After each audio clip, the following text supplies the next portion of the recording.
Hey everyone, welcome back to my next book preview video. This week we have Anatomy in Motion, an artist's guide to capturing dynamic movement. So a quick look at the front and back. You can see how thick this is, by the way.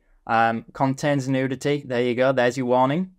But let's take a quick look at the contents first. You can see how this book is broken up. Feel free to pause the video and have a proper read through. This might be helpful to some of you guys.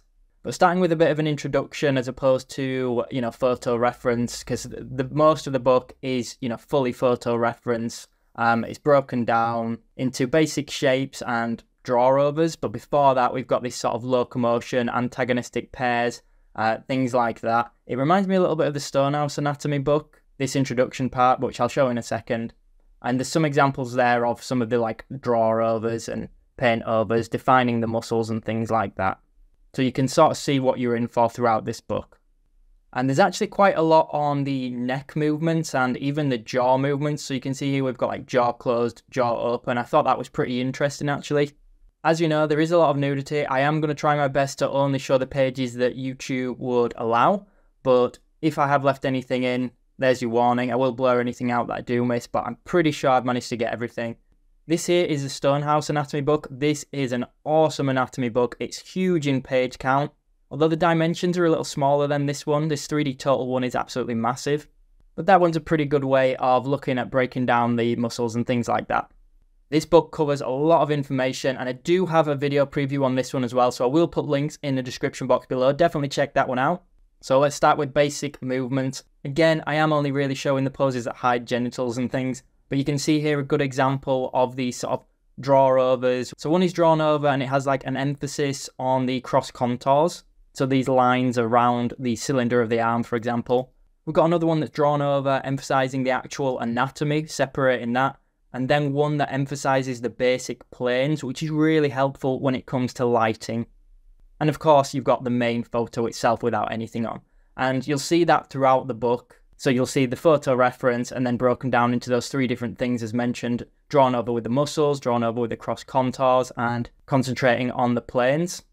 But yeah, you're going to see a lot of back shots, neck shots, things like that, or neck movements and, various angles like that, because they're the ones that I can show quite confidently on camera. So it's not that this book is limited to these at all.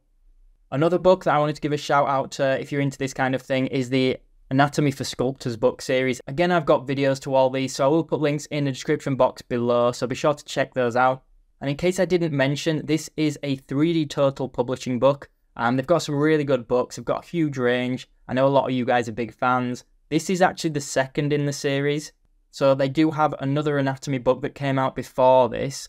I think it's about 300 pages. I don't have that one, but I'm guessing that's another big hardback like this book. This one's about 360 pages. But yeah, I don't have that one to actually compare it. If you guys want to see previews, I will get hold of it. But I'm guessing that one's more of a standard learning anatomy from a T-pose and various things like that. Whereas this one, I guess, is a little bit more advanced. The next step, putting that anatomy into motion.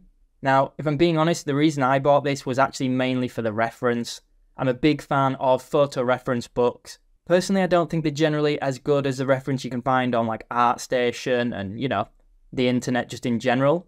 Just because there's so much online and also the quality is such a good resolution. But if you've watched my videos before, you will have heard me say that I really like to reduce my screen time where I can. And I really want to study from books and give my eyes a little bit of a rest, especially on a night before I go to bed. I try my best to lower my screen time. If you do have that first anatomy book by 3dtotal though, let me know what that one's like. I'm very interested to hear. I'll put links to everything below, including some really awesome ArtStation reference as well, if you do prefer your reference on your device. You can see here we're onto full body actions. This is a bit I really like, me trying to cover up some of the nudity there. Again, this same format showing reference, cross contours, anatomy and planes.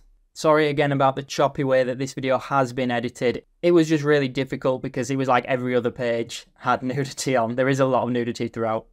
So as for the models in this, as you've probably noticed, it is this male model throughout the majority of the book, but the end section that has people interacting, it consists of 2 males and 2 females. The females at least do have very different body types. One's slimmer, one's a little bit bigger.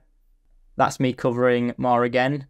And that last section is this bit that I'm calling the interaction section, characters interacting. This page actually made me laugh when I viewed this one, but I thought it was brilliant. And then it's got some pages at the end with a gallery as well, but that's quite a small section. But unfortunately, a lot of the interaction pages I couldn't show on here. There was a few pages on sword fighting, which I thought was cool, but it was very limited. There's only a few pages on each topic. And at the end there is just a glossary if you want to check out the models or anyone that was involved with the making of this. But I think that's everything, guys. I hope you enjoyed this video and found it useful if you were looking to buy this one. Let me know what you think to it in the comments below, and of course make sure you subscribe for more content. Thanks for watching, everyone.